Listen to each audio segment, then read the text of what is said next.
ونصلي على رسوله الكريم اما بعد. قابل احترام بھائیوں اور بہنوں، ہندوستان کے مسلمانوں کا مستقبل روشن کیسے ہو؟ آج جس موضوع پر نبتشائی کی سعادت ملی ہے وہ سرزمین ہندوستان کی آواز ہے، اور وقت کا اہم سوال ہے کہ ہندوستان کے مسلمانوں کا مستقبل روشن کیسے ہو. اس سے پہلے ایک سوال یہ ذہن میں آتا ہے کہ آخر ہندوستان کی دھرتی نے اس سوال کی جرأت کیسے کی، اسے یہ بولنے کا موقع بھی ملا. ہندوستان کی گلیوں میں یہ آواز کیوں گونجی کہ مسلمانوں کا مستقبل روشن کیسے ہو؟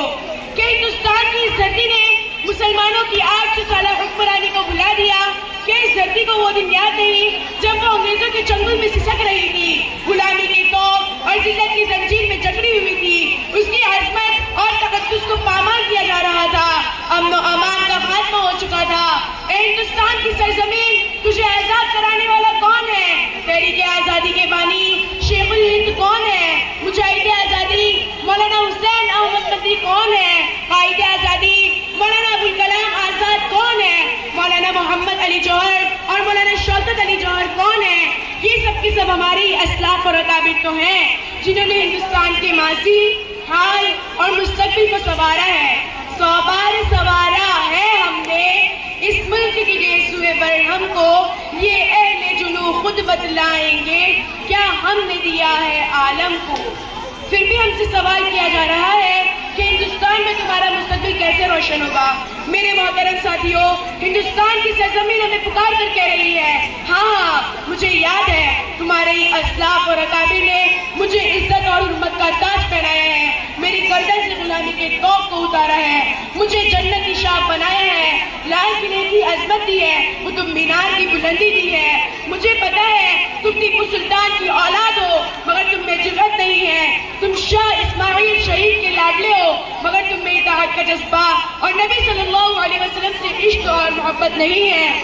تم شیخ الہند کے فرزند ہو مگر تم میں خلوص اور للہیت نہیں ہے.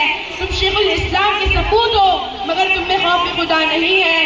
تم ابوالکلام آزاد کے نونہال ہو مگر تم میں عمارت کی قابلیت نہیں ہے. تم عطاءاللہ شاہ بخاری کے جانشین ہو مگر تمہاری زبان میں طاقت نہیں ہے. پھر تمہارا مستقبل کیسے روشن ہو سکتا ہے؟ تمہیں عزت اور سربلندی کیسے مل سکتی ہے؟ حکومت کا تخت و تاج تمہارے قدموں میں کیسے آ سکتا ہے؟ اے ہندوستان کی مسلمانوں، تم انقلابی امت ہو، تم نے ہر دور میں حالات کا رخ موڑا ہے.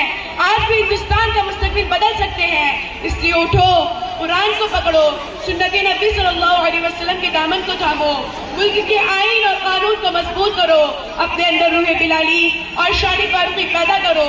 تمہارا زوال عروج سے بدل جائے گا، تمہارا روشن مستقبل تم سے اسی کا مطالبہ کر رہا ہے. تو آؤ، خلوص اور للہیت، صبر و استقامت کے ساتھ زندگی کا نیا سفر شروع کریں، ایک نئے عزم کے ساتھ چلے اور آگے بڑھے. وما علینا الا البلاغ. عزم جہاں کا اور ہی انداز ہے، اٹھ اب کے بزم جہاں کا اور ہی انداز ہے، مشرق و مغرب میں تیرے دور کا آغاز ہے. السلام علیکم ورحمۃ اللہ وبرکاتہ. ماشاء اللہ.